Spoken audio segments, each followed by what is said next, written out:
Oui. Mais aujourd'hui, même le Vidal, qui est quand même la Bible des médecins, mentionne l'hépatite B, enfin la sclérose en plaques notamment, comme effet secondaire du vaccin. Donc c'est reconnu. Effectivement, on est passé de 3000 à un chiffre affreux. Ça aurait pu être évité si les médias avaient fait leur boulot, quoi. Mm. Exactement. Ouais.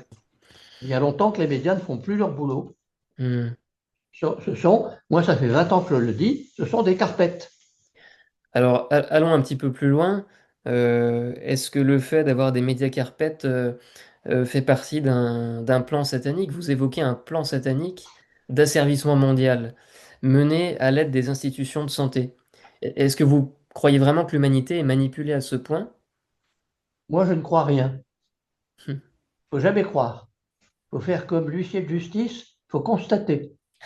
Alors, je donne des faits et j'en déduis une hypothèse. Elle est peut-être fausse, elle est peut-être vraie. C'est au lecteur, à partir des éléments de fait que je lui donne, s'il a la curiosité de le faire, à chercher et à se demander est-ce que c'est vrai ou pas.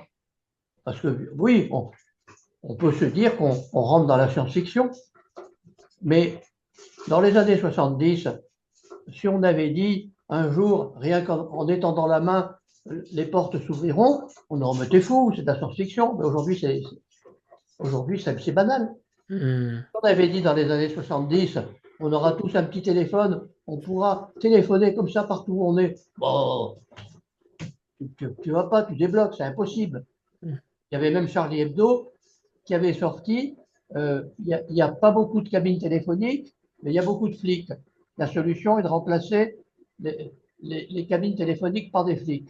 Alors il représentait un flic avec le téléphone dans le dos et un barbu chevelu qui téléphonait en disant allô, tous à la manif le 22, pendant que le flic il prenait des notes.